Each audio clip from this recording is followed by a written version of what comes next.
created it. The total death count is unknown. One of the easiest ways for the communist regimes to kill off a boatload of people is through famines. In the 1930s, Ukraine suffered from a mass genocide starvation known as the Holodomor, which was directly caused by the new Soviet regime. The Soviet government cut off food supplies to Ukraine and built walls around the border so people couldn't leave to search for food. Most Ukrainians survived on potatoes and stored vegetables, but these were all requisitioned by party authorities. There are stories of Red Army soldiers taking potatoes from children and stepping on them, forcing them to eat them off the ground covered in dirt and mud. Most farmers starved to death, and people were so desperate that they resorted to eating the carcasses of dug-up cats, dogs, or livestock, which also perished. Because people had nothing to eat, they started to go so mad with hunger that cannibalism became a common theme. Some parents were even driven to the point where they even ate their own children. This is what this communist utopia was really doing to people, and Lenin and Stalin both welcomed it. They wanted people to become beasts since their goal was to destroy people's faith in the divine. Some people started to travel long distances looking for food and died along the way. More than 1 million children became orphans and started to beg for food in the larger cities. Stalin looked at this as an embarrassment, so to combat it, he ordered his army to kill on sight any child they found begging for food. It was said that dead bodies were seen all over the streets of the Ukrainian cities. If you can actually believe this, the Ukrainian people hated the communists so much that they even preferred the Nazis over them. This is because the Nazis would go there just to occupy the area and wanted to use their cities as a base, whereas the communists actually just wanted to destroy everything and people.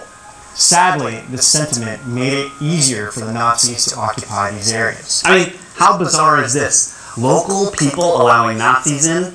The ironic part is that there was so much wheat harvested by the Ukrainians that Stalin stole that it was enough to feed all of the people there for 2 years. Instead, it was sold on the foreign markets to build up the Soviet army. Most of the granaries had so much reserve grains that they had to put barbed wire around it and shoot anyone who got close. Only the farm animals were allowed to be fed because according to the History Place website, they were considered necessary for production. Now, the History Place site also said an estimated 25,000 people a day were dying.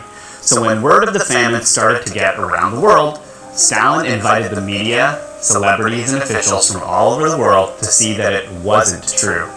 Once everyone was there, the Soviets made sure the areas they visited were completely cleaned up so everything seemed very normal on the surface. Even reporter Walter Duranty of the New York Times wrote in his article, "All talk of famine is now ridiculous."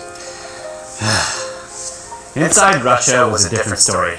Anyone even mentioning the word famine or starvation would be killed or arrested for spreading anti-Soviet propaganda, or in other words, what would now be considered fake news. According to the History Place website, the death toll of the Holodomor alone was close to 7 million, which was over 25% of the Ukrainian population. Religion was a big barrier for Lenin and Stalin. If they could destroy people's faith in religion, then it would be easy to control them. Also, as we said in our first episode, Marx wasn't actually an atheist. He was a proud Satanist. One of the scariest things he did was hide the fact that communism literally was born out of Satanism because he believed in God so much that he wanted to get his revenge on him. He also knew the masses would never accept Satanism, and under the guise of atheism, they could accomplish a lot more. Lenin incorporated this into his own philosophy, which is why he was even worshipped as a god. In The Spectre of Communism, it states, "People don't need to worship the devil, but as long as people no longer believe in gods, the devil can corrupt and occupy the soul, and eventually drag people toward hell. That is why communist parties sing, 'There has never been any savior of the world, nor deities, nor emperors on which to depend. To create humankind's happiness, we must entirely depend on ourselves.'" Lenin then used violence, combined with other evil tactics, to force religious believers to abandon their faiths and depart from God. Lenin executed thousands of Orthodox clergy who refused to give up their faith over the atheistic communistic views. Stalin demanded that the whole country be atheist and declared that when his plan was complete, the last priest would be destroyed. He also stated that the Soviet Union would become a fertile land for communist atheism. One would not find a trace of religion any longer. Over 42,000 priests were tortured to death, and only 100 Orthodox churches were still open to the public in the entire Soviet Union, which were only allowed to stay open because they were controlled by the communists. Over 90% of the churches had been closed or burned down by the communists. One of Lenin's fellow comrades, Nikolai Bukharin, who joined the Bolsheviks' revolution and soon became a Soviet Union politician, said in his published work titled Program of the World Revolution, It will become clear that the real significance of religion is that it is a poison which is still being installed into the people. It will also become clear why the party of the communists is a strong antagonist of religion. The idea of separating church and state was rooted in communist ideology because the idea was to destroy religion and God. Bukharin called God a vicious old man and said, religion must be fought, if not by violence, at all events by argument. The church must be separated from the state.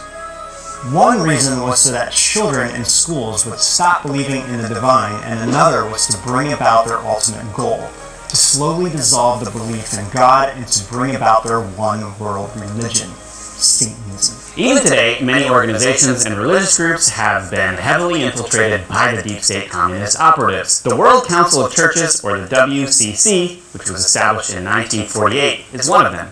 The goal is to destroy religion from within, and it is working.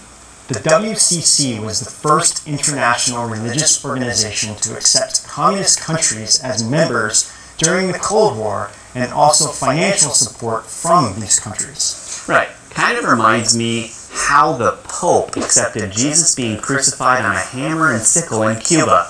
I mean, what? Give us a break. What is that even saying? That's just terrible. That's just wrong on so many levels. But we better stop here before we start ranting on that, because I mean that could be a whole subject. Oh, we'll go there eventually. And how the church is connected to the rampant pedophilia and all kinds of stuff, but we'll say that for another episode. But now let's get into some bloodlines. Now, how many of you might be wondering whether what happened in Russia has any ties with the deep state or the Illuminati? It was also Stalin who said, America is like a healthy body, and its resistance is threefold. Its patriotism, its morality, and its spiritual life. If we can undermine these three areas, America will collapse from within. And this is exactly what the deep state's goal is and what this series is about. How the specter of communism has infiltrated every aspect of our American society. Only in the case of the US, it hasn't been through violence, but through subversive ways. but does this go even deeper? You might be wondering who or what is really behind Lenin and Stalin. Fritz Springmeier said in his book Bloodlines of the Illuminati that the Rothschilds ordered Lenin and Trotsky to place MI6, which, by the way, is the British Secret Intelligence Service, operatives in key positions during the Russian Revolution. He goes on to say that these operatives were being controlled by the satanic elite back in London, England. And since Lenin was able to establish the central bank in Russia, this allowed the Rothschilds to get a foothold for their international banking system. Now again, this is only what we're finding. We definitely suggest you do your research on your own, but according to Fritz, Max Warburg, a German Jewish banker, funded Lenin and his revolutionaries. Jacob Schiff, an American Jewish banker, gave a known $20 million to Lenin. And the biggest surprise yet, that J.P. Morgan helped finance the Bolshevik Revolution with Alfred de Rothschild's.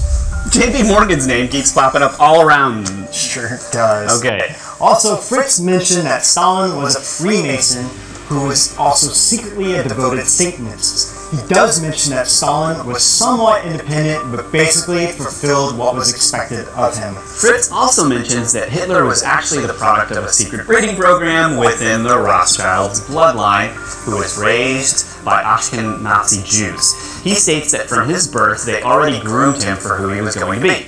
It's kind of weird, the word Nazi, isn't it? I mean, what gives with that word? I don't know. Fritz also mentioned that Hitler had illegitimate children with women, in which some believe are alive and very well active in German politics today.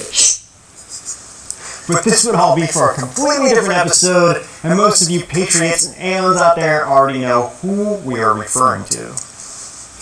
Now, what is known for sure, and it's even talked about in the Epoch Times Spectre of Communism, is how the Soviet spies were very active within the American government with the sole purpose to destroy our country from within. Dr. Fred Schwartz, a pioneer of American anti-communist thought, said in 1961, Any attempt to judge the influence of communists by their numbers is like trying to determine the validity of the hull of a boat by relating the area of the holes to the area which is sound. One hole can sink the ship. Communism is the theory of the disciplined few controlling and directing the rest. One person in a sensitive position can control and manipulate thousands of others. This actually led Senator Joseph McCarthy to lead his anti-communist efforts. However, according to Fritz, he was becoming a thorn to the Illuminati side, and the people secretly working for them hid or obscured the facts from the public, which made him look paranoid, and eventually they had him killed. in the 1990s, the U.S. finally declassified files from the Venona project. These showed that over 300 Soviet spies infiltrated the U.S. and even became high-ranking officials in the Roosevelt administration, who had access to top-secret information and were able to influence important decision-making. However, according to the Spectre of Communism, this is just the tip of an iceberg. Many of the officials today have been and are still working to bring complete communism to the U.S., and as we all know, the entire deep state's goal is to unite all nations under one government, and as Ben said earlier, their one religion, Satanism, and they chose communism as their twisted agenda to do this with it. However, an uprising happened that they never expected. The American people didn't accept their communistic and secret satanic ways. And now we have a president who is actually fighting against this cabal, who has been secretly controlling everything from behind the scenes for more than over 150 years. They never thought the K to the Hillary would lose. See what I did there? And we the people are now winning this battle. So you guys might be wondering about China, such as how it went from a country full of rich culture and tradition to following the Marxist, communist, and satanic ideology. Well, in our next episode on the history of communism, we'll get into how Mao became a devout follower of Marx and Lenin, and how the Chinese Cultural Revolution became the worst and most violent revolution to date. So we hope you're enjoying our series on communism and you find it enlightening. We know it can get very dark, but there is a light at the end of this tunnel. We believe by everyone sharing these stories of the millions upon millions of people who were killed, it will stop events like this from happening or occurring in the future. Slowly things are changing, and really the evil elements in the deep state are kind of too weak now to ever concoct something like this ever again. People are waking up and starting to accept the true history of what took place and not the downplayed propaganda of what was told to us in mainstream society. So with that, there is a hope and light through all of this darkness, and we are all the ones changing the world around us.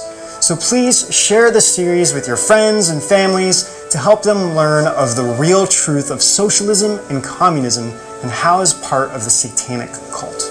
And with that, we will end with a famous quote from former President Ronald Reagan. How do you tell a communist? Well, it's someone who read Marx and Lenin. And how do you tell an anti-communist? It's someone who understands Marx and Lenin. Well, we hope you liked this episode on the Russian Revolution. Please hit like and subscribe. And as always, you guys, we'll see you out on the edge. Zinoviev.